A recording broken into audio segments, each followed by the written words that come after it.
Olá, olá, muito bom dia para você, telespectador da Band. No ar mais um Boca no Trombone, a sua dose de informação sobre serviço público, aposentadoria, direitos do trabalhador, ambiente de trabalho, além de outros temas e notícias que você encontra aqui todos os domingos.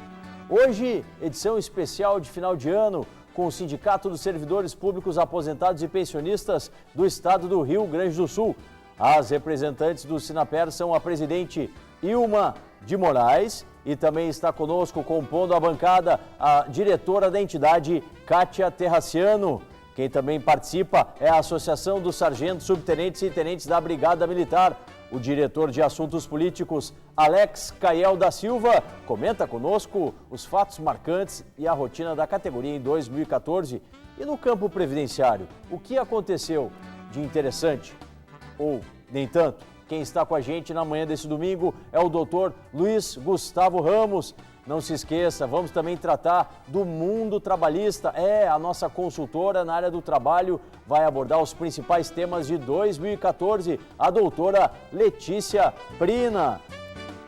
Vamos lá, vamos começar aqui com os nossos assuntos? Vamos, deixa eu trabalhar aqui com o Marcão, né?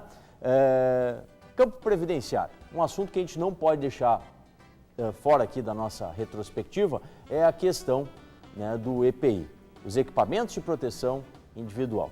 Doutor Luiz Gustavo Ramos, obrigado por estar conosco na manhã desse domingo. STF, ele se manifestou, inclusive foi nesse mês de dezembro, recentemente, sobre a situação para o uso de EPIs de forma eficaz ou não, se eles vão elidir para todo e qualquer tipo de pedido de aposentadoria especial. E, na verdade, o que tivemos foi um decisório bem favorável aos segurados. Não foi essa a sua impressão? Obrigado por estar conosco, um bom dia. Bom dia, Solano, bom dia aos nossos telespectadores. Pois é, Solano, eu compartilho da mesma opinião.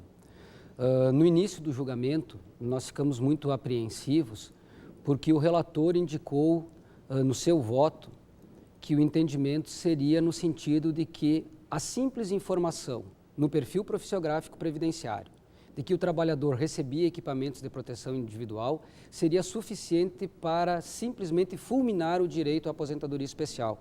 O que seria um verdadeiro desastre, seria o fim da aposentadoria especial, porque nós não podemos imaginar que o empregador vá fornecer um documento em que ele próprio reconhece que não disponibiliza equipamentos de proteção individual ao trabalhador. Jamais um empregador fará isso. Bem, no prosseguimento do julgamento, o STF então decidiu o seguinte. Claro, o acórdão ainda não foi publicado, então as informações que a gente tem foram as informações colhidas no dia do julgamento. O entendimento do STF, então, é o seguinte, que no caso do agente físico ruído, se o trabalhador estiver exposto a ruído acima do limite de tolerância, hoje 85 decibéis, ainda que ele receba e utilize equipamentos de proteção individual, a atividade será considerada especial. Em outras palavras, o EPI não descaracteriza condições especiais de trabalho. Isso no que diz respeito ao EPI. No que diz respeito aos demais agentes nocivos, o que decidiu a Corte Superior foi que o trabalhador primeiro ele tem que trabalhar exposto a agentes nocivos, obviamente. Comprovada esta situação de trabalho com exposição a agentes nocivos, o trabalho, só não será considerado especial se houver prova de que o equipamento de proteção individual simplesmente elimina, não atenua, mas elimina a prejudicialidade do agente, o que fará com que cada caso seja analisado separadamente. Por essas razões, eu entendo que a decisão do STF foi benéfica aos segurados. Na verdade, a decisão é o que vem acontecendo atualmente, mas agora com a chancela da Corte Superior do país. Realmente, excelente esse decisório que partiu do Supremo Tribunal Federal. Eu quero fazer uma interatividade aqui entre as áreas. Quem está conosco nessa retrospectiva é a nossa consultora na área trabalhista, a doutora Letícia Prina, e o doutor Luiz Gustavo me ajuda também numa situação que ela é bem comum, que é aquele caso em que o trabalhador, o segurado, ele labora, né, atua numa atividade especial, porém ele necessita de um documento para fazer a comprovação dessa atividade especial. E aí, doutora Letícia, o PPP, o Perfil Profissiográfico Previdenciário, é esse documento. Em muitos casos, a empresa não apresenta, a empresa apresenta com informações pela metade. Como que tem sido a inserção do direito do trabalho nessa área previdenciária. Obrigado por estar com a gente, um bom dia. Bom dia, Solano. Bom dia a todos. Está crescendo muito esse tipo de demanda, justamente por as informações desencontradas por parte da empresa. Justamente como o colega, o Dr. Luiz Gustavo, colocou, a empresa ela não vai colocar no PPP o fornecimento do EPI. Então, o empregado ele vai ter que buscar isso. Então, uma vez que o PPP não esteja com a informação adequada, ele vai ter que ingressar com uma ação judicial trabalhista, visando a retificação ou até o fornecimento do PPP, nos casos que a empresa não fornecer, né? Nesse processo trabalhista, normalmente o juiz ele pode determinar a realização de uma perícia judicial, em ficando constatado, a empresa ela vai ter que fornecer o PPP ou até a retificação do documento. E isso tem sido, não é, doutor Gustavo, cada vez mais comum nos escritórios previdenciários. Sem dúvida. Hoje é um entendimento cada vez mais forte na Justiça Federal, no sentido de que os juízes remetem essa discussão à Justiça do Trabalho. A Justiça Federal está dizendo o seguinte: olha, se as informações que estão no PPP não são adequadas, não é aqui o foro competente para que se analise essa situação. Então, ela remete o trabalhador à Justiça do Trabalho. Então, muitas vezes, antes do ajuizamento de uma demanda previdenciária, é necessário que nós encaminhemos o segurado a um advogado especialista na área trabalhista para que ele ajuize uma ação contra a empresa para que o PPP seja fornecido de acordo com as condições efetivas de trabalho. Tá certo. Muito obrigado, doutor Luiz Gustavo. Deixa eu chegar aqui para o outro lado, meus outros convidados, na manhã desse domingo. Quem está com a gente aqui do meu lado, sempre elegante, né? É a presidente do Sinapers. Dona Ilma, nessa nossa retrospectiva 2015, não podemos deixar de fora a questão pagamento dos precatórios. Como foi a retrospectiva 2014, melhor dizendo, né? Pagamento aí, dos precatórios em 2014. Como foi esse pagamento? Aumentou? Melhorou? Como é a visão do Sinapers sobre esse tema? Obrigado por estar conosco, um bom dia. Bom dia, Solano, bom dia a todos. Como todos têm conhecimento, o Sinapers é um dos sindicatos que mais luta pelo pagamento de precatórios. Nós continuamos nesta luta, sempre, não nos cansamos, como todos têm conhecimento. Em 2014, a dívida de precatórios era de 6 bilhões para 2014, 8 bilhões para 2015. Total em precatórios para 2014, 405 milhões. A estimativa de pagamentos para 2015, cerca de 408 milhões. A estimativa do menor para o maior, para 2015, até 60 mil reais.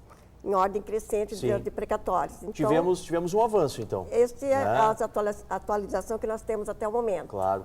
Não, isso é notório. Nos últimos anos, o aumento ele vem sendo crescente. Tivemos um avanço grande. Vem aumentando. Eu peço também a opinião sobre esse assunto da diretora do Sinapers, da Kátia Terraciano, que também está conosco na bancada. Importante, né, Kátia, esse aumento, esse crescimento, ainda que pequeno, ainda que gradual, né, ano após ano, mas a gente vê que um número maior de credores teve a quitação do seu título feita em 2014. Obrigado por estar conosco, um bom dia. Muito bom dia a todos.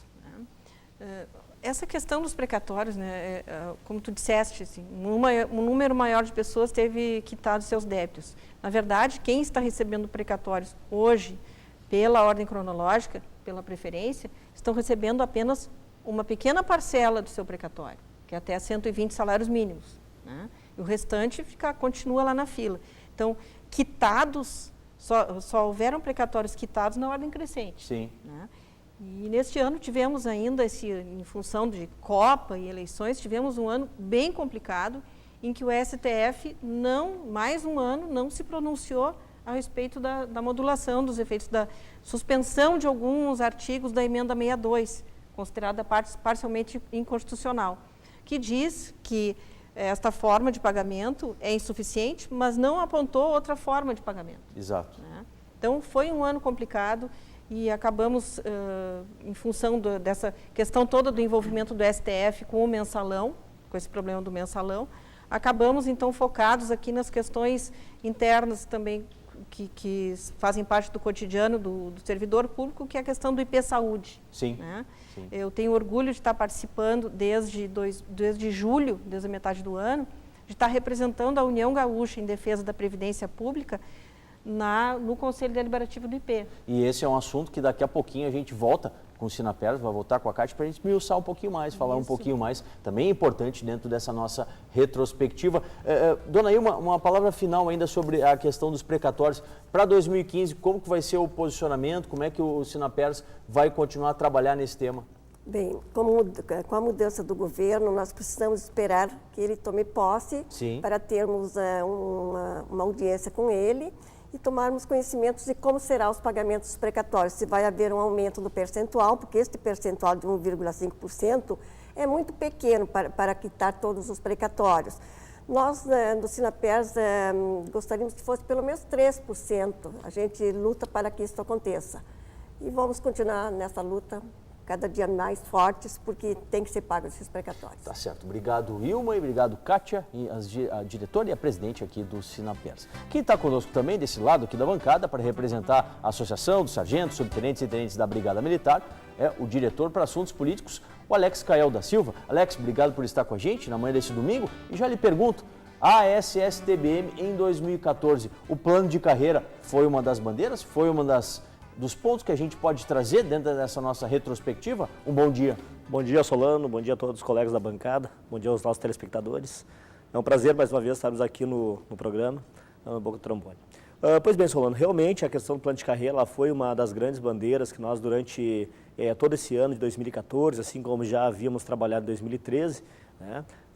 E agora foi mandado, ainda no mês de dezembro, para a Assembleia Legislativa, o projeto de lei que dá eficácia à separação dos bombeiros, e nesse projeto ele foi minimamente, mas ele foi contemplado uma parte, né, daquela nossa luta da questão do plano de carreira.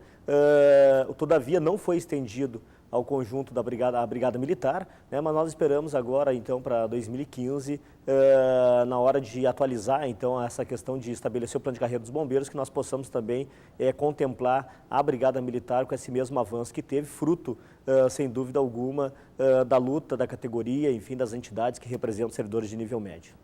Alex, a gente não pode deixar de citar, houve um ganho para a categoria na questão salarial, um avanço. Foi satisfatório? Quem é sargento, subtenente, tenente da Brigada Militar, ele se contentou com o que foi proposto pelo atual governo, que está acabando o seu mandato? Nós não podemos negar que, efetivamente, o aumento que foi concedido nesses 4 anos, enfim, do atual governo que está se terminando agora, ele foi o maior dos últimos 20 anos, né, para a categoria. Isso nós não podemos negar. Mas, por outro lado, a defasagem salarial dos servidores de nível médio, especialmente os sargentos, subtenentes, tenentes da Brigada Militar, a perda era muito grande durante esse período, né? A perda que, se nós formos calcular por salário mínimo, ela, durante esses 20 anos, ela chegou na casa de 350% a 400%. Ou seja, que esse percentual que foi dado, mesmo sendo maior dos 20 anos, ele simplesmente recompõe uma pequena parte desse conjunto de perdas históricas, né, da categoria, e é sem dúvida alguma que o aumento que nós garantimos já a partir da luta da entidade e de outras entidades para o próximo período, de 2015 a 2018, né, que nós esperamos que seja cumprido, ele é apenas uma parte, não é nem aumento salarial, é apenas uma outra parte da recomposição das perdas históricas dos sargentos, subtenentes e tenentes da Brigada Militar. Tá certo, muito obrigado. Alex Cael da Silva, que sempre fala aqui em nome da ASSTBM. Bem, vamos ao nosso intervalo comercial. Daqui a pouquinho a gente retorna ao nosso programa especial, a Retrospectiva 2014, aqui no Boca no Trombone, ano 25, também na Band TV.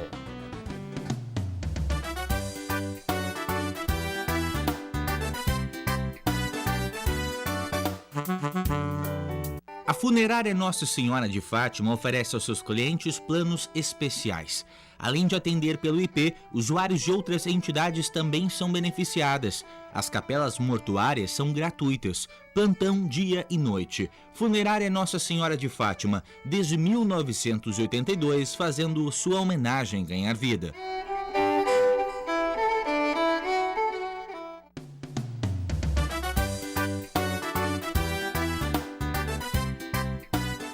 De volta com mais Boca no Trombone, nossa retrospectiva 2014, na manhã desse domingo. Deixa eu vir aqui, com o meu colega Marcão. Marcão, vamos conversar aqui com os nossos consultores, né? Doutora Letícia Prina e doutor Luiz Gustavo Ramos. Na área trabalhista, em abril desse ano, 2014, doutora Letícia, 1 ano da PEC das domésticas, a proposta de emenda constitucional que trouxe aí um avanço na legislação para as domésticas. Efetivamente, está acontecendo isso ou não? Bom dia, Solano. Bom dia a todos. Infelizmente, não. Né?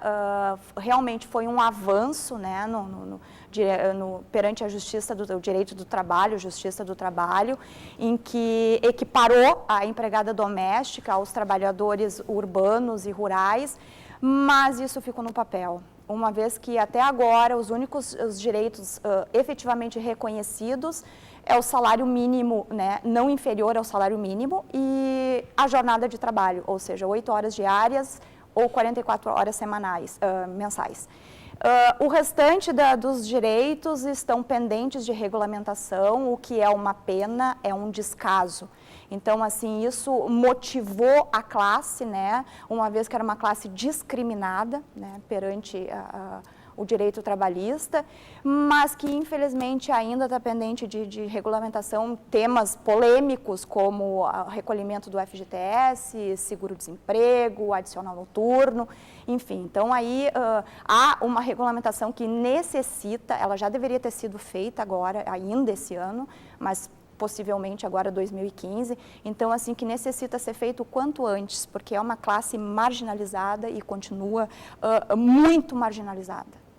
Nesse espaço que é o espaço do Dica Trabalhista, né, normalmente, que a doutora Letícia participa como nosso consultor aqui quinzenalmente, esse era um tema que não podia ficar de fora.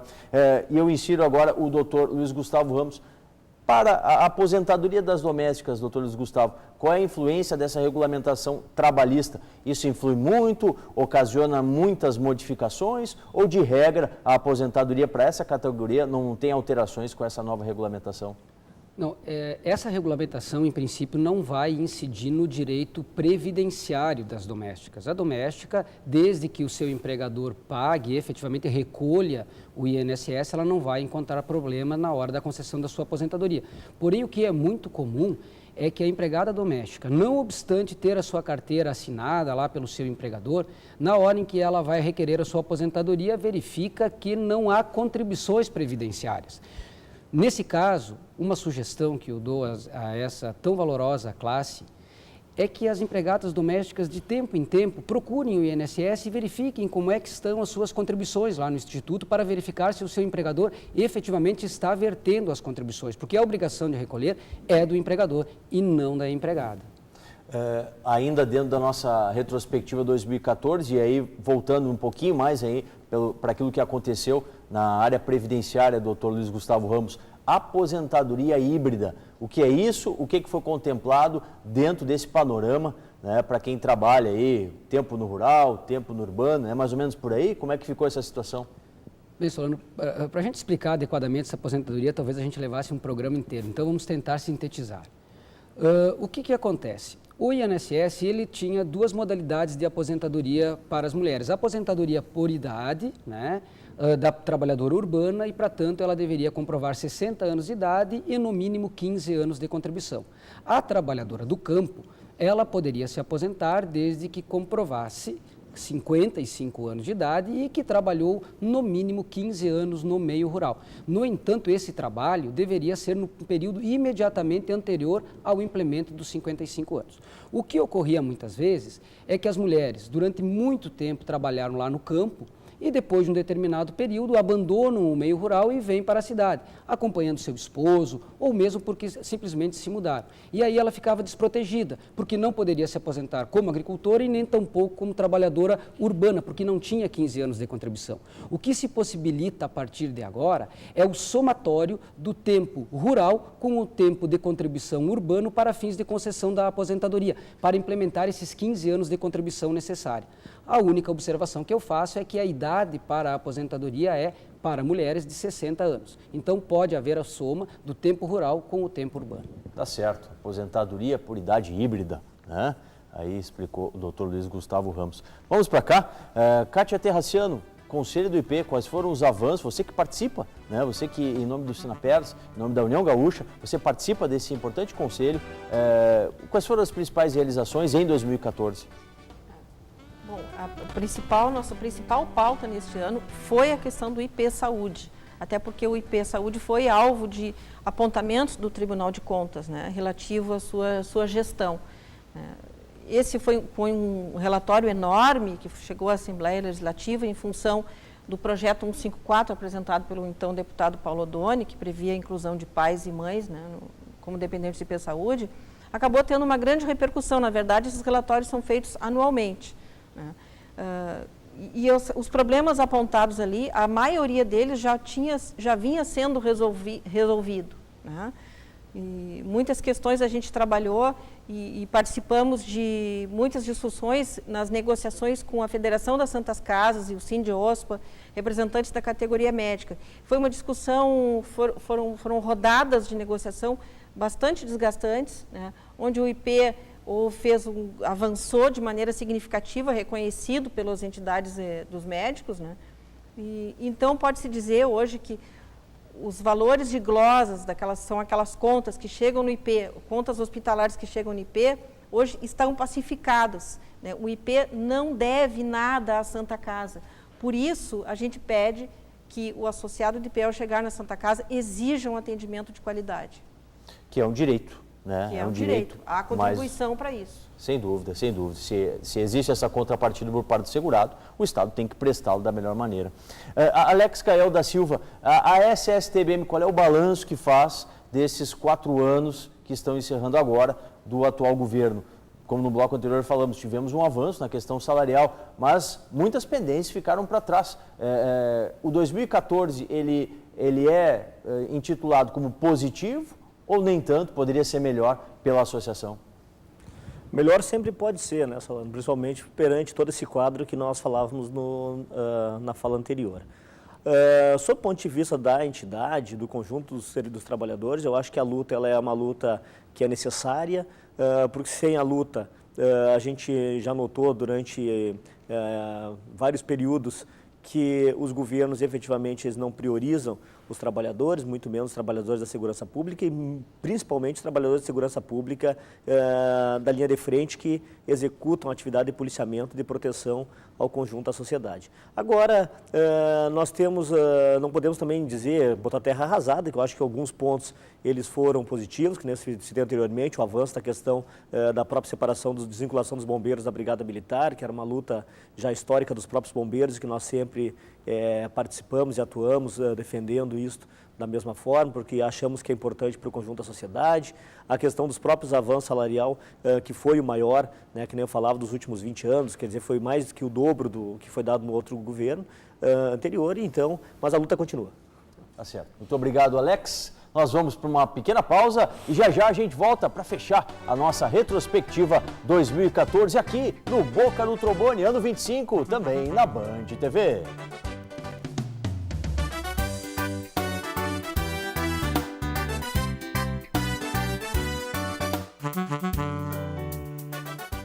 A Funerária Nossa Senhora de Fátima oferece aos seus clientes planos especiais.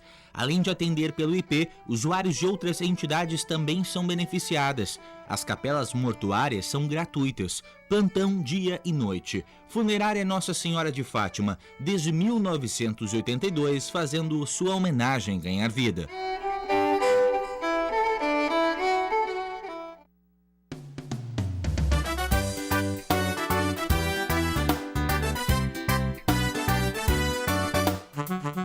Voltando para a gente fechar essa nossa retrospectiva de 2014, vou começar aqui, palavra final com a doutora Letícia Prina. Doutora Letícia, revisional do FGTS, o índice de correção também foi um fato marcante em 2014.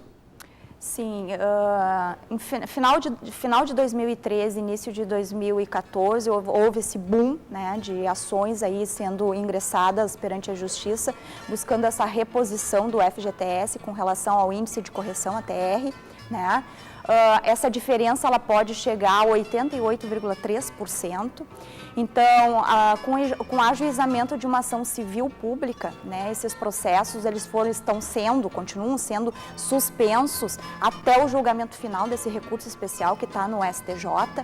E um alerta que eu acho que é bem interessante colocar: mesmo que as ações elas estejam sendo suspensas, as pessoas podem e devem continuar buscando seus direitos. Tá certo. Obrigado, doutora Letícia Preno. Um feliz ano novo para a senhora. Igualmente. Doutor Luiz Gustavo Ramos, seu recado final aí para a matéria previdenciária em 2014. Uma saudação aos nossos telespectadores. Pois é, Solano. O ano de 2014, nós podemos dizer que na área do direito previdenciário, principalmente em demandas judiciais, os aposentados tiveram, sim, importantes avanços. O nosso Tribunal Regional Federal da 4ª Região está sendo muito sensível com as causas previdenciárias. O STF, agora com a decisão da atividade especial dos EPIs, também foi uma decisão muito importante. Mas eu alerto que os aposentados e pensionistas devem se preparar para um ano de bastante batalha, porque estão sendo sugeridas uma série de alterações na legislação que certamente irão prejudicar o segurado e o pensionista. E um bom início de ano, um bom 2015 para todos os nossos telespectadores. Muito obrigado, doutor Luiz Gustavo Ramos. Palavra final, recado final do Sinapers às meninas, dona Ilma e a Kátia.